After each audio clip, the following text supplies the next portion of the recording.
Bonjour, j'espère que vous allez bien. Moi, je me porte super bien. Aujourd'hui, nous allons voir un organe très important du corps qui est l'oreille. Nous allons voir l'anatomie, le mécanisme de l'ouïe. L'oreille qui est cet organe-là qui nous permet de percevoir les sons extérieurs. L'oreille est subdivisée en trois parties. L'oreille externe, l'oreille moyenne et l'oreille interne. L'oreille externe est constituée du pavillon, qui est cet organe-là qui joue un rôle très important dans le mécanisme de l'ouïe. Car c'est cet organe-là qui canalise les effets sonores ou les ondes sonores au niveau du conduit auditif. À la base du conduit auditif se trouve le tympan, qui est cet organe-là qui est chargé d'amplifier les ondes sonores ou les effets sonores perçus de l'extérieur. L'oreille moyenne.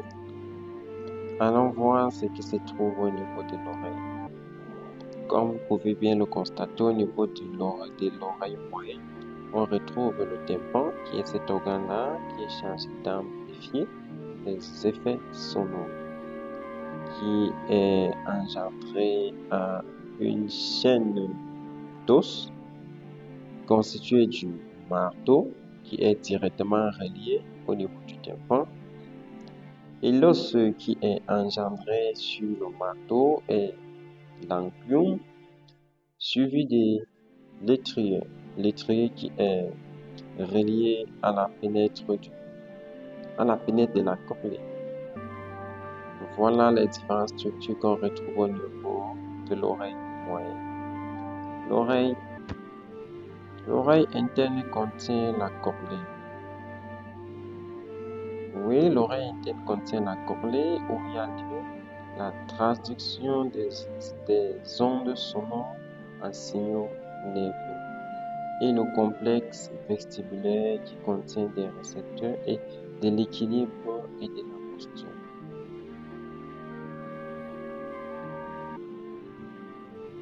Au niveau de l'oreille interne, on retrouve différentes structures: la cochlée, la fenêtre ovale, la fenêtre ronde, les trois canaux sémicirculaires, la rampe vestibulaire auditive, la rampe tamponnée, les canaux cochléaires. Allons au niveau des trois canaux circulaires.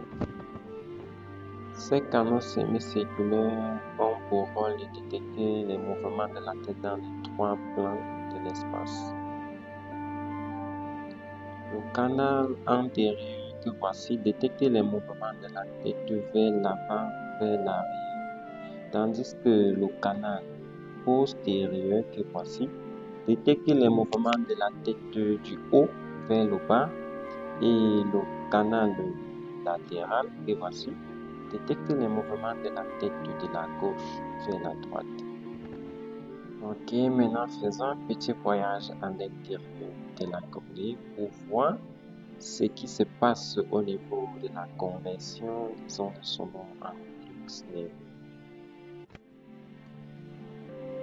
Là, nous sommes à l'intérieur de la cochlée. Comme nous l'avons si bien dit, la cochlée contient les cellules ciliaires, les fibres nerveuses et la membrane basilaire. Donc, une fois que l'onde sonore arrive dans la cochlée, elle fait bouger le liquide dans le liquide que voici, ce qui fait donc vibrer les cellules ciliaires, les poussant maintenant à produire un influx nerveux.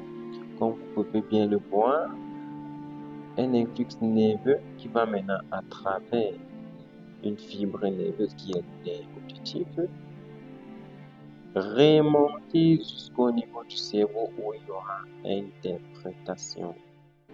Rentrons un peu derrière et on fait un bref récapitulatif. Lorsqu'on émet un effet sonore, le pavillon canalise les ondes dans le conduit auditif ce qui fait vibrer le tympan. Le tympan fait vibrer les osselets.